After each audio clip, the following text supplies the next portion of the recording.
June 26, 1944. Hollandia Air Base, Dutch New Guinea. The checkers game sat unfinished as Lieutenant Colonel Charles MacDonald looked up from the board.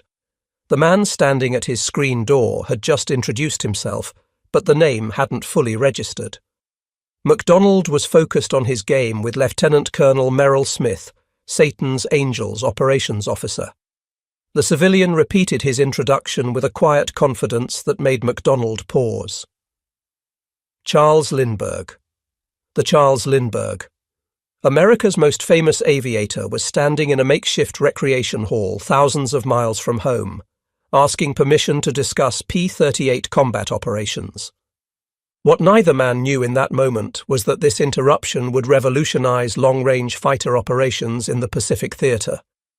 The techniques Lindbergh would teach over the next 6 weeks would extend the combat radius of the Lockheed P-38 Lightning by nearly 400 miles, transforming what pilots considered impossible into standard operating procedure.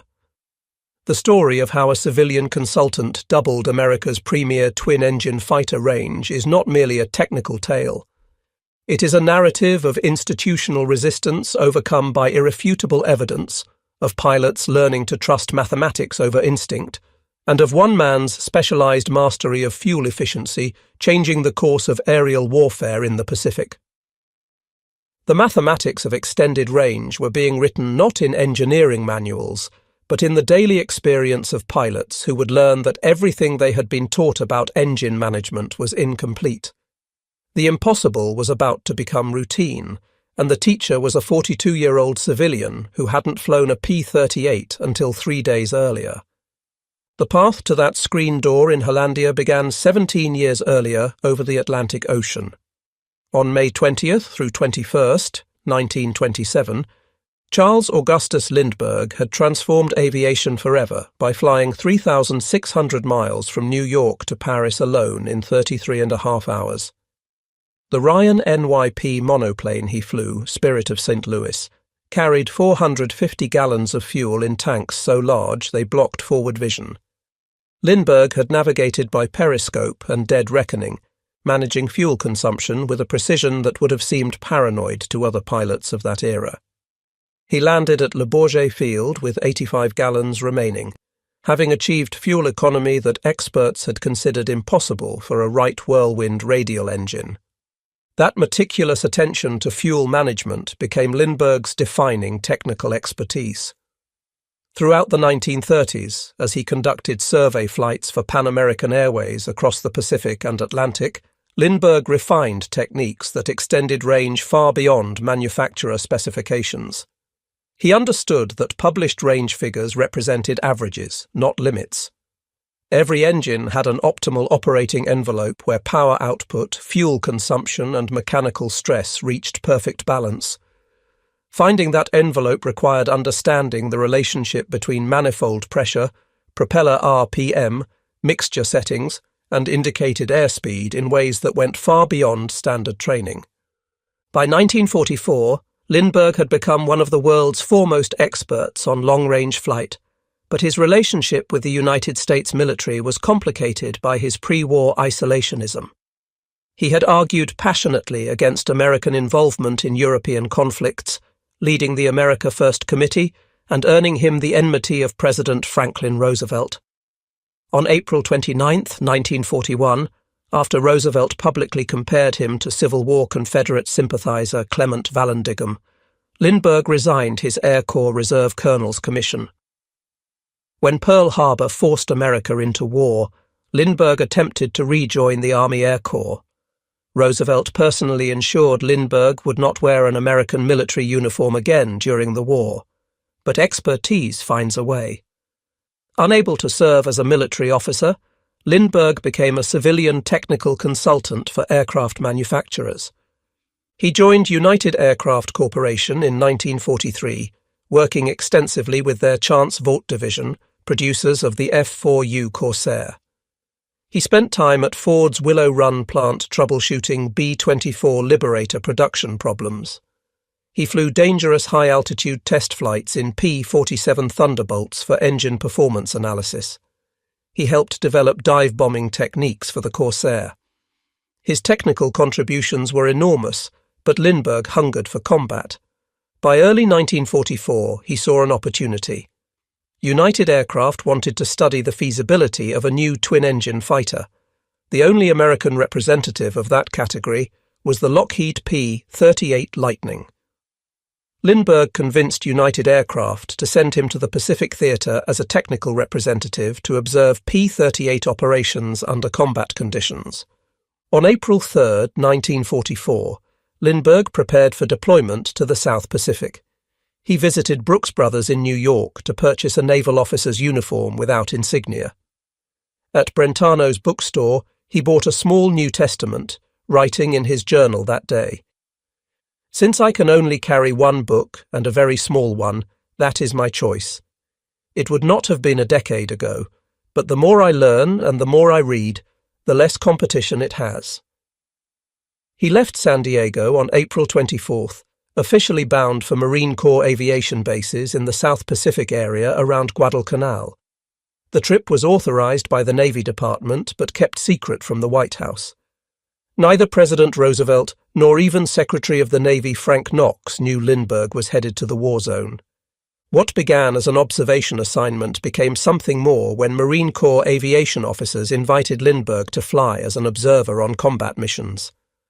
On May 21, 1944, Lindbergh flew his first combat sortie, a strafing run with Marine Fighting Squadron 222 near the Japanese garrison at Rabaul. The Marines called it observation. Lindbergh flew with his guns hot, engaging targets when opportunity presented. He quickly demonstrated practical expertise that went beyond theory. Working with Corsair pilots, he showed them how to safely take off with bomb loads double the F-4U's rated capacity. The Marines had been losing aircraft to overweight accidents. Lindbergh's careful analysis of power settings, takeoff speeds, and weight distribution reduced accidents while increasing strike capability. Word spread through the Pacific Theater that the famous aviator was flying combat missions as a civilian and solving operational problems that had stumped military pilots for months. By mid-June 1944, Lindbergh had grown interested in the P-38 Lightning. United Aircraft's interest in twin-engine fighters was genuine, but Lindbergh had also heard that the 475th Fighter Group, Satan's Angels, was one of the hottest Lightning outfits in the Pacific. If he wanted to learn about the P-38, that was the place to go. On June 15, 1944, Lindbergh hitched a flight to Finschhafen, New Guinea. He announced his presence to 5th Air Force Headquarters at Nadsab, where Colonel Marion Cooper lunched with him. On Sunday evening, June 18th, Lindbergh dined with General Ennis Whitehead, discussing New Guinea developments and his plans to observe P-38 operations. The authorization was informal, unofficial, and insufficient by strict military standards. But in the fluid command structure of the Southwest Pacific Theater, personal connections and demonstrated competence often mattered more than paperwork. On June 20th, Lindbergh spent an hour and 20 minutes getting checked out in a P-38 with the 35th Squadron of the 8th Fighter Group. It was his first time in the distinctive twin-boom fighter. On June 26th, he flew to Hollandia and walked in on Lieutenant Colonel MacDonald's checkers game. MacDonald was 29 years old and already a 10-victory ace. He commanded the 475th Fighter Group, which had been activated in Australia on May 14, 1943, and had since become one of the highest-scoring P-38 units in the theatre. The group's 3 squadrons, the 431st, 432nd, and 433rd, flew the latest P-38J models, with improved intercoolers and additional fuel capacity. These Lightnings were the longest-range fighters in the Pacific, capable of missions that no other aircraft could fly. But even with drop tanks, the P-38's operational radius was limited. Missions to distant targets left little fuel for combat maneuvering, and pilots frequently returned to base with uncomfortably low fuel reserves. Several aircraft had been lost when weather forced detours that exceeded fuel capacity. MacDonald initially dismissed Lindbergh politely, returning to his checkers game. But when Lindbergh explained that General Hutchinson, 3rd Air Task Force commander, had sent him to discuss P-38 combat operations, MacDonald paid attention. After brief conversation, MacDonald asked Lindbergh if he'd like to fly a mission the next day. Lindbergh agreed. The mission would launch at dawn. Rather than return to headquarters, MacDonald suggested Lindbergh stay at the 475th camp to eliminate transportation problems. As Lindbergh settled into the spare cot, word spread rapidly through the unit. Charles Lindbergh was flying with Satan's Angels. The reaction among pilots was mixed. Lieutenant John Purdy of the 433rd Squadron looked forward to meeting the legendary aviator. Others were sceptical. Some questioned whether a 42-year-old civilian, famous or not, could handle modern combat.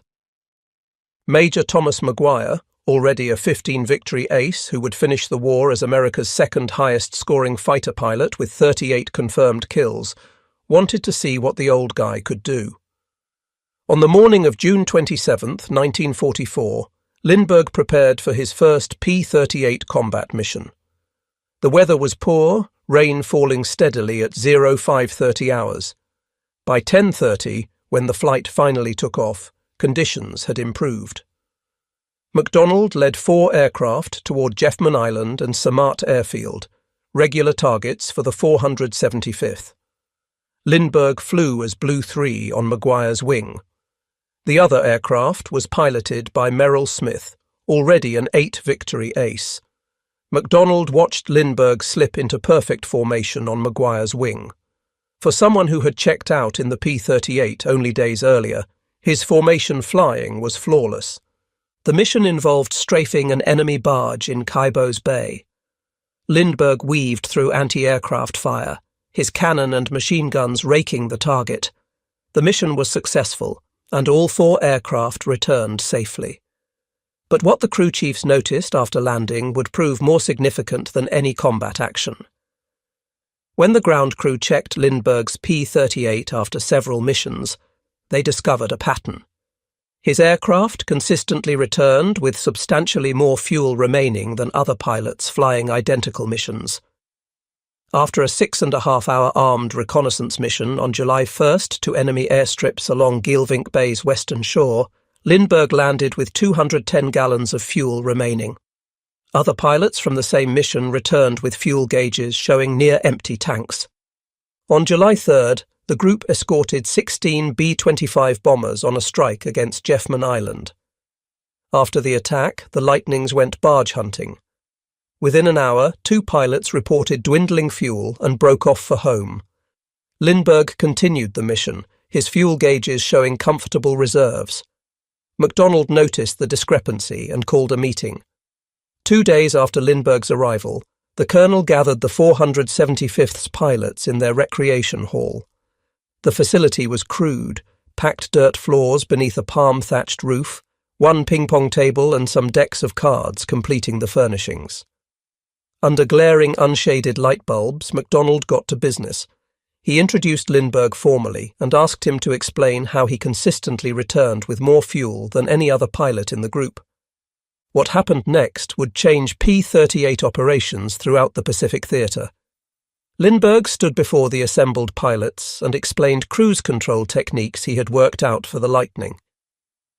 The standard operating procedure taught to all P-38 pilots called for cruising at 2,200 to 2,400 RPM, with mixture set to auto-rich.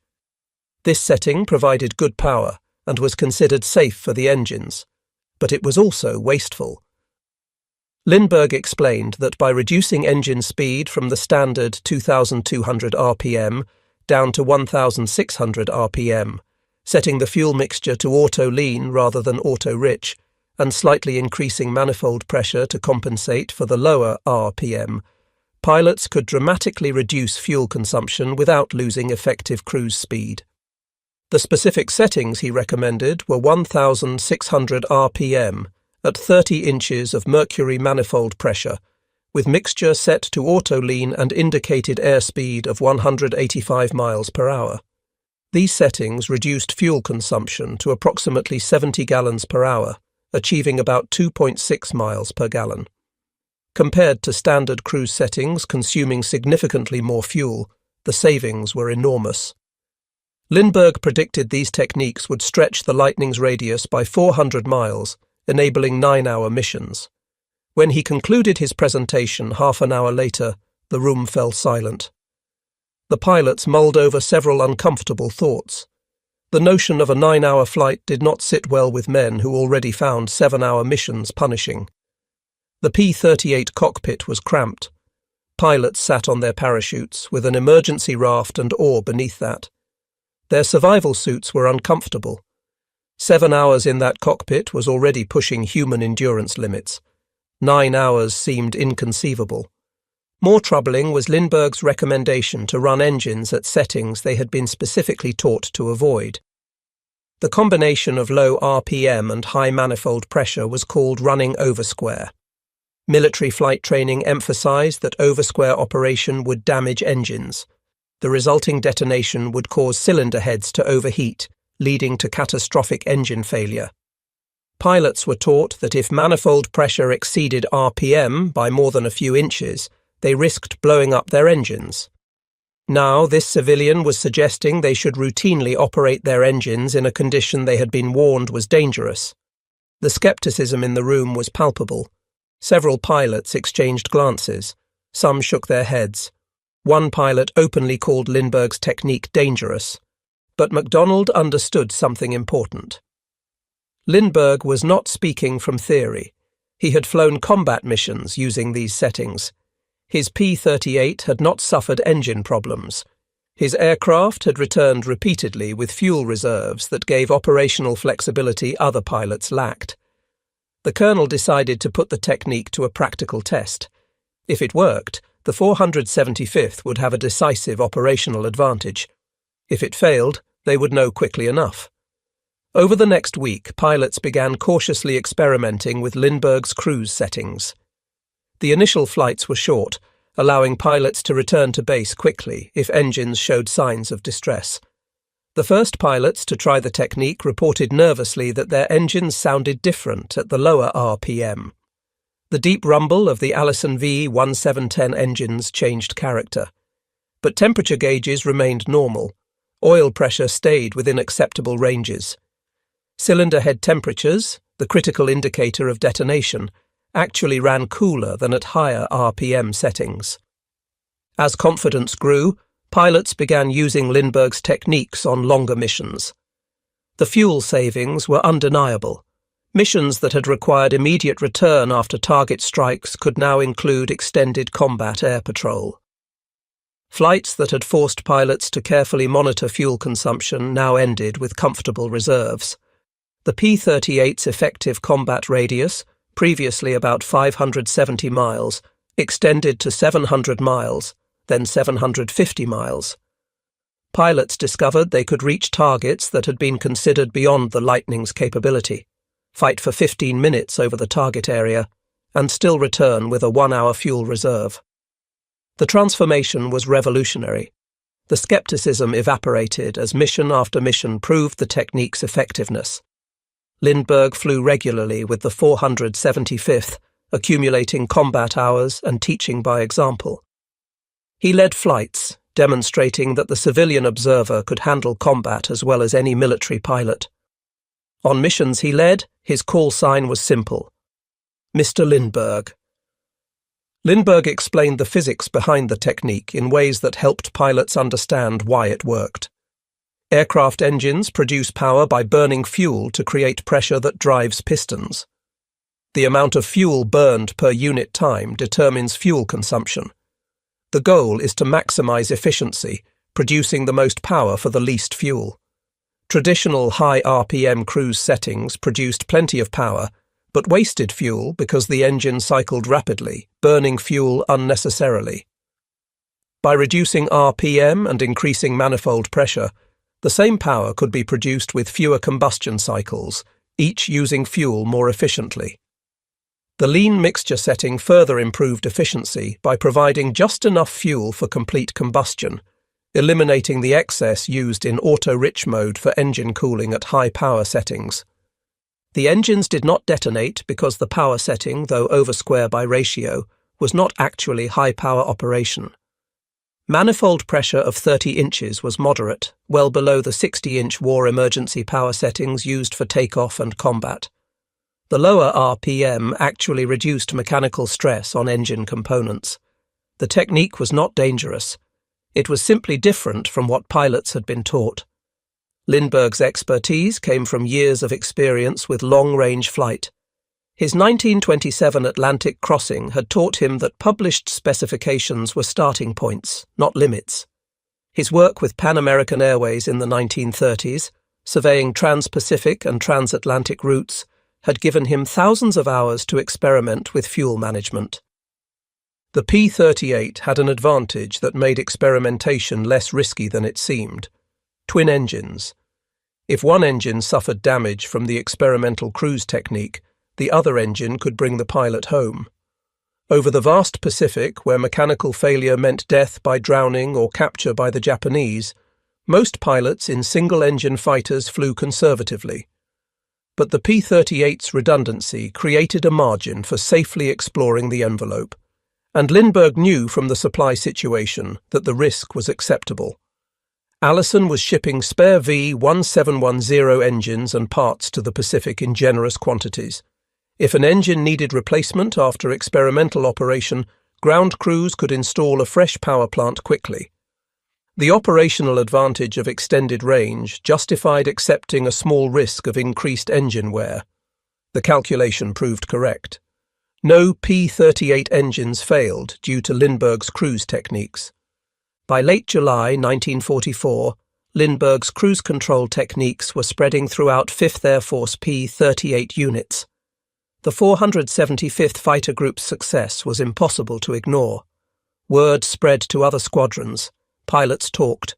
Ground crews compared fuel consumption data.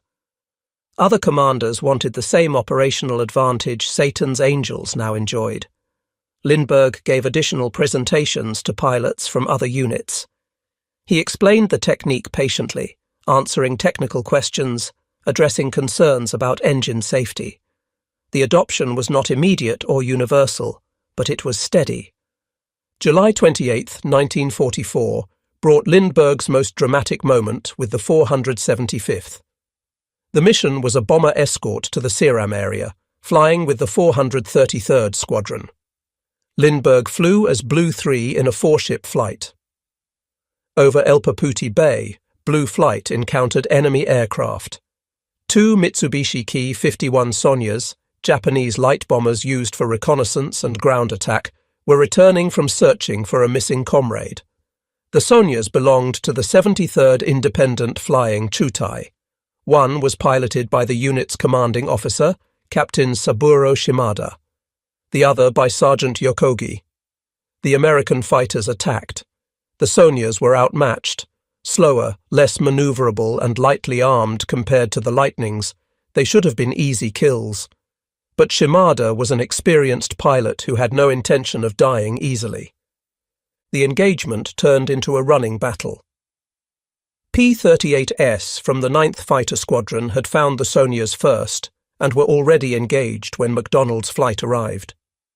Shimada's wingman, Sergeant Yokogi, was hit by cannon fire from Lieutenant Wade Lewis.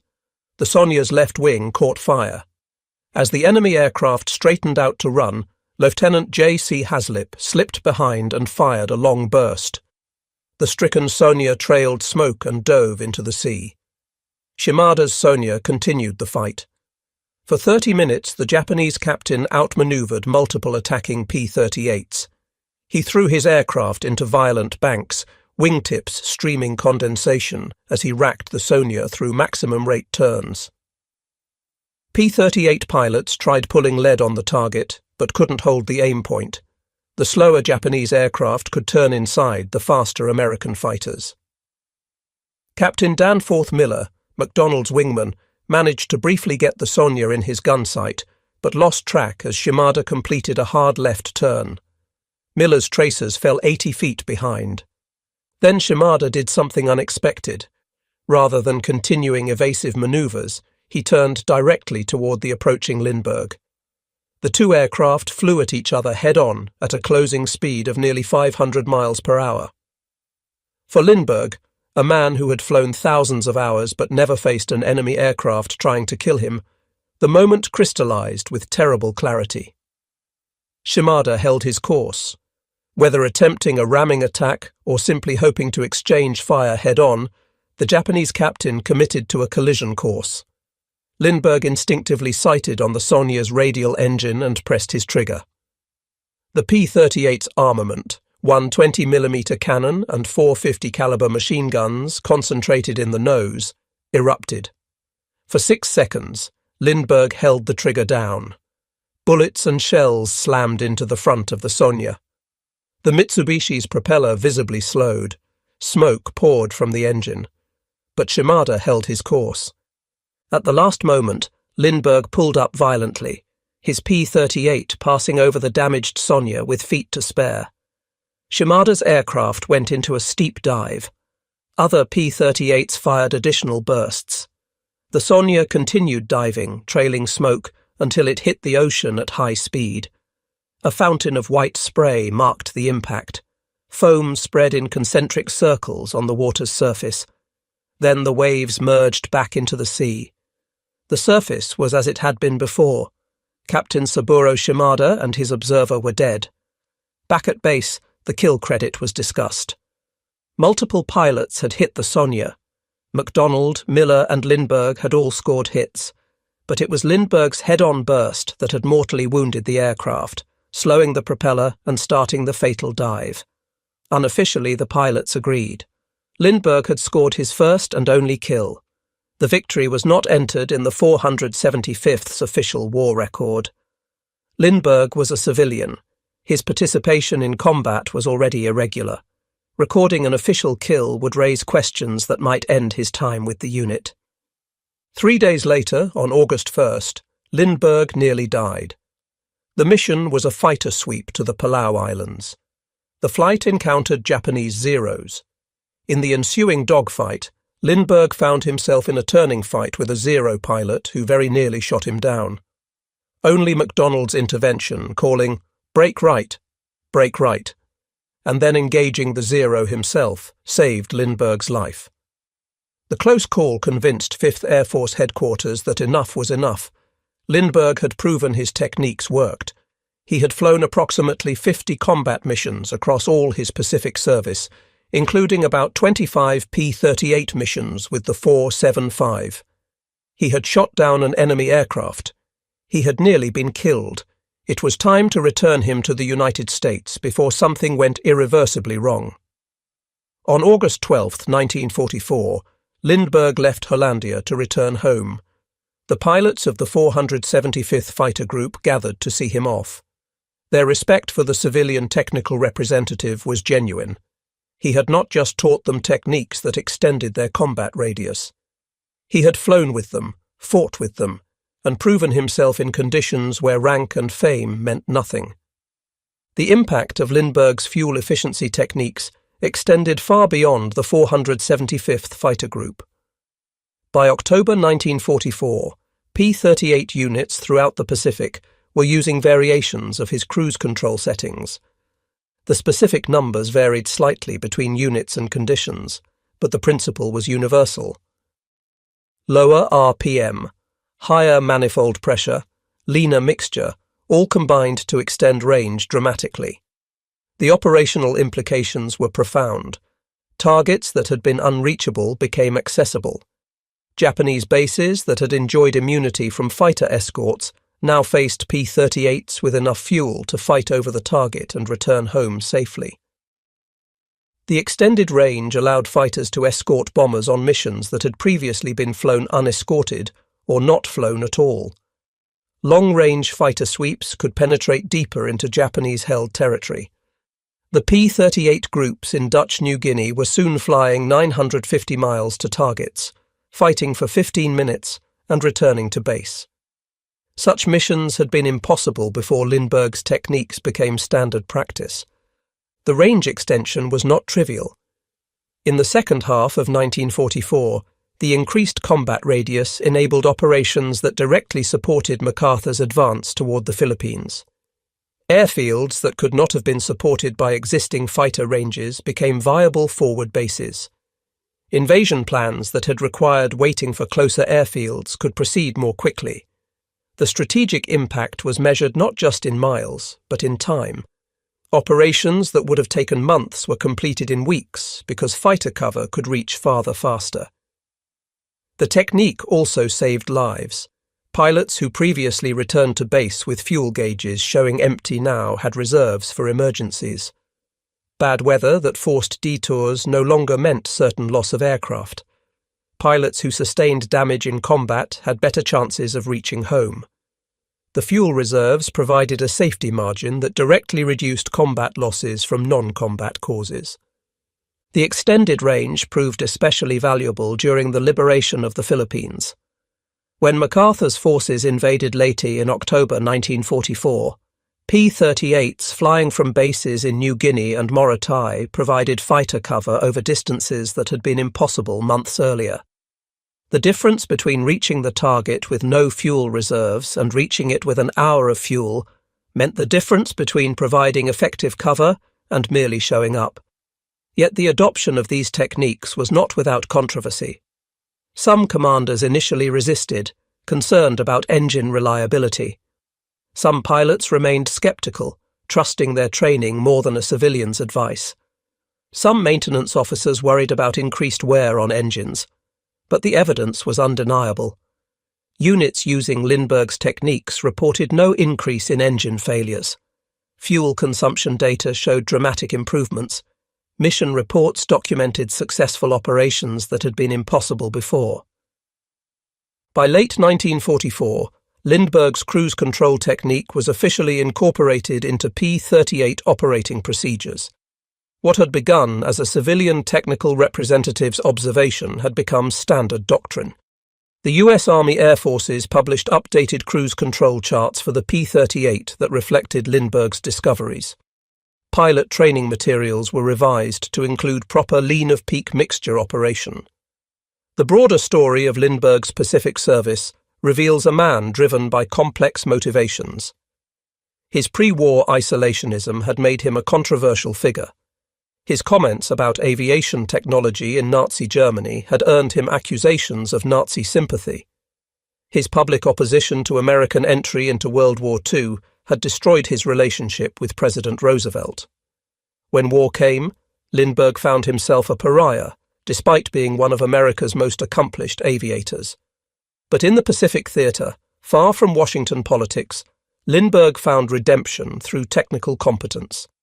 The Marine and Army Air Force pilots who flew with him judged him not on political positions, but on flying skill and courage. Major Richard Bong, America's highest-scoring ace with 40 victories achieved while serving with V Fighter Command Headquarters and various units across the theater, told a United Press reporter that Lindbergh was as hot a pilot as any of us. He would have been out there knocking off Japs every day if General Kenny had let him. The assessment from someone of Bong's caliber meant more than any political rehabilitation could have provided. Lindbergh had proven himself where proof mattered most, in combat.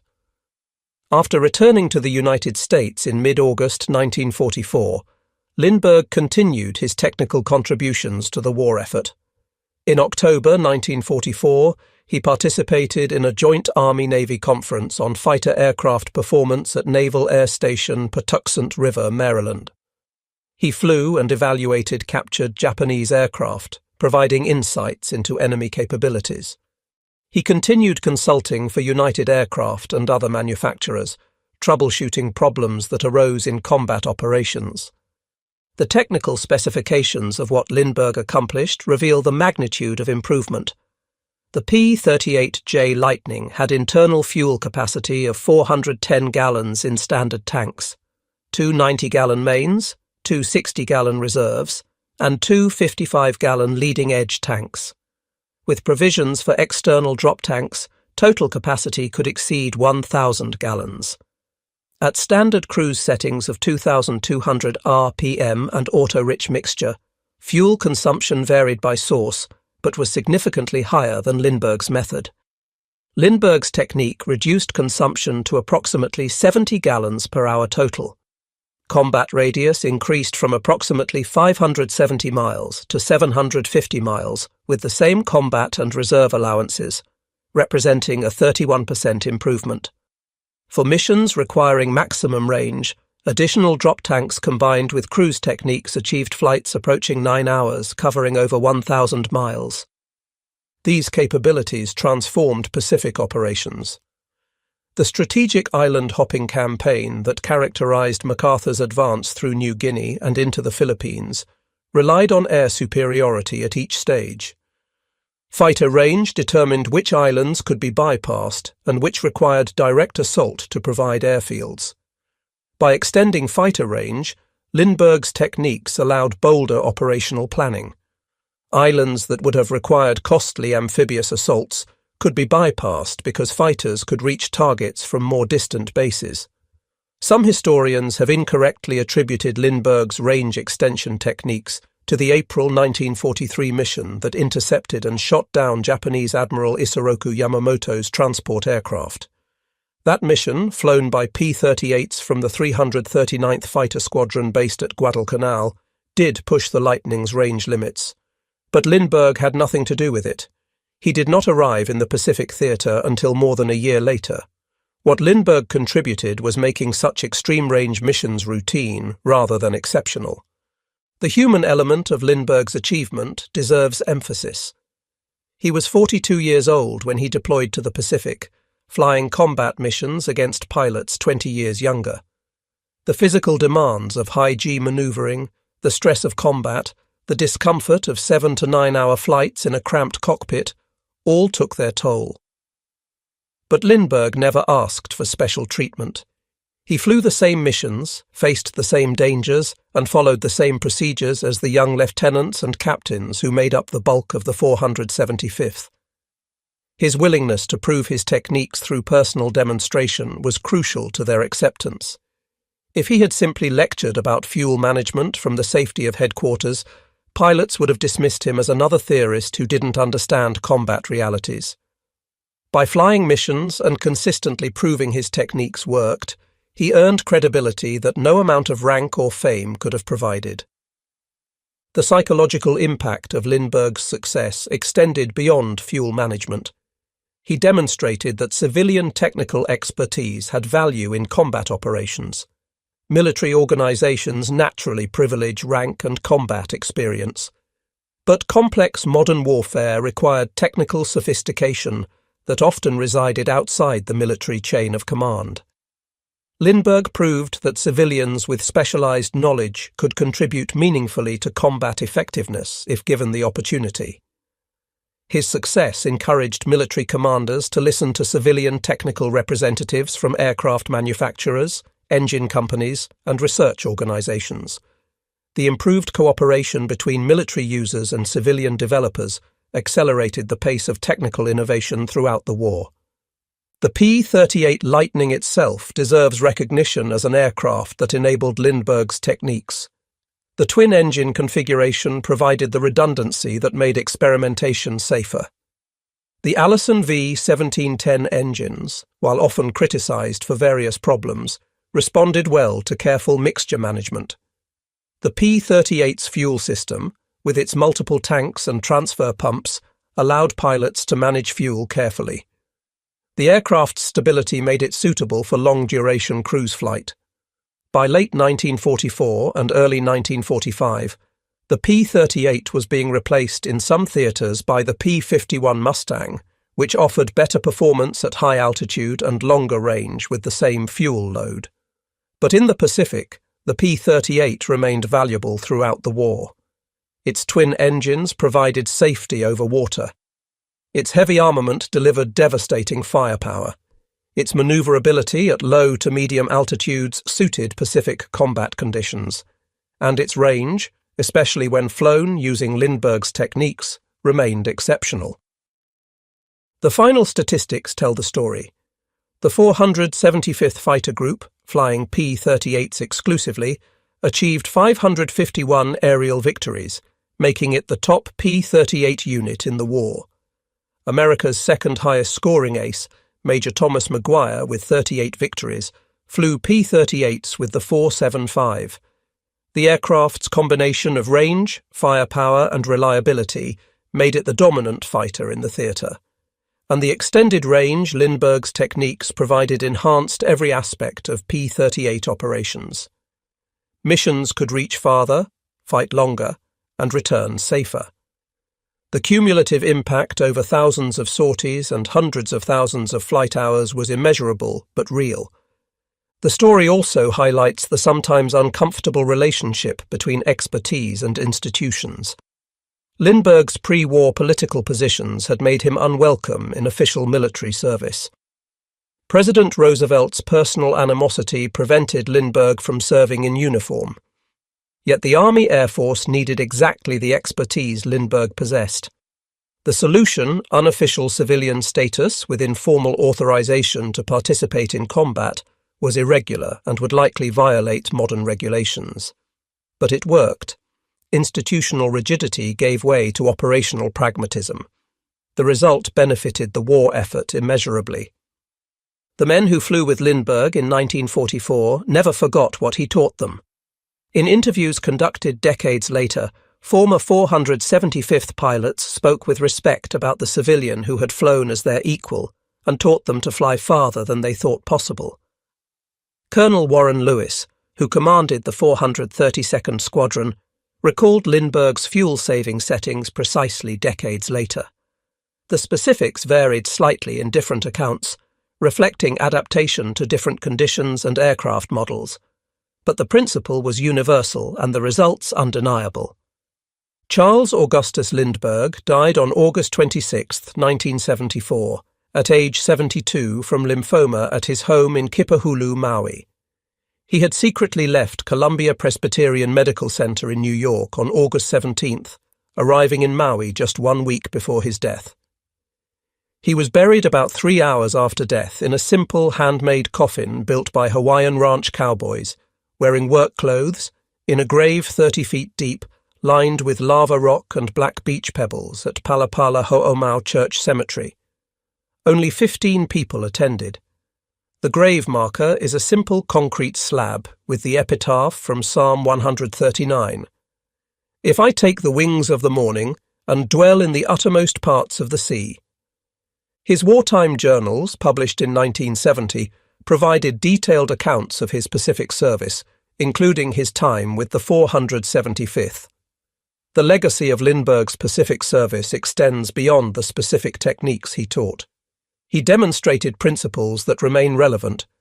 Technical expertise matters in combat operations. Civilian specialists can contribute meaningfully if given opportunity. Institutional procedures should be questioned and improved when evidence supports change. Personal demonstration is more persuasive than abstract argument. And perhaps most importantly, there is always room for improvement, even in systems that seem fully developed. In the final analysis, Lindbergh's achievement in the Pacific represents a unique intersection of specialized expertise and operational necessity. The Pacific theater demanded extreme range from fighters. Existing procedures limited range below what the aircraft was technically capable of achieving. Lindbergh possessed unique knowledge in fuel management from his focus on efficiency spanning decades. He had the opportunity to apply that expertise in combat conditions where results could be measured objectively. He had the courage to demonstrate his techniques personally, risking his life to prove his theories. And he had the approach to work with pilots as an equal rather than demanding recognition for his fame. The story of German prisoners of war witnessing American industrial might showed psychological transformation through overwhelming material evidence. Lindbergh's story shows technical transformation through demonstrated expertise. Both reveal that sometimes the greatest victories come not through force, but through knowledge applied with precision and proven through example. The German prisoners returned home knowing that democratic prosperity could create abundance. The American fighter pilots who learned from Lindbergh gained techniques that multiplied their operational effectiveness while bringing them home safely.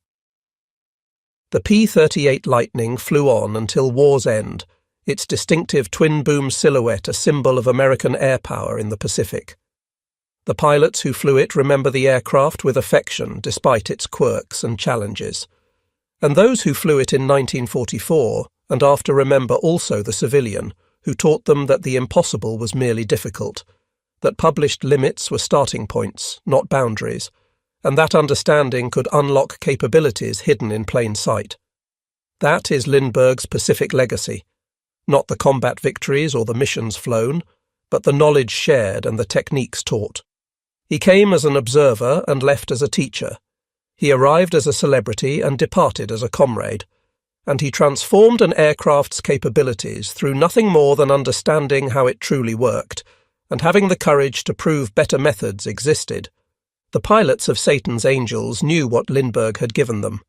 They flew farther, fought longer, and returned safer because of knowledge shared freely by a civilian who understood fuel efficiency better than anyone else in the Pacific. That knowledge, proven in combat and adopted throughout the theatre, represents one of the most successful technical innovations of the Pacific Air War. And it came not from laboratories or engineering departments, but from one man's specialized mastery of an art he had perfected 17 years earlier over the Atlantic Ocean. That mastery, applied in a different context with different aircraft, proved as valuable in 1944 as it had been in 1927. The principle remained constant: understanding the aircraft completely, managing resources precisely, and never accepting that published limits were real limits. Lindbergh lived that principle. And for 6 weeks in the summer of 1944, he taught it to some of the finest fighter pilots in the Pacific, who in turn taught it to others, spreading knowledge that changed how America fought the air war in the Pacific.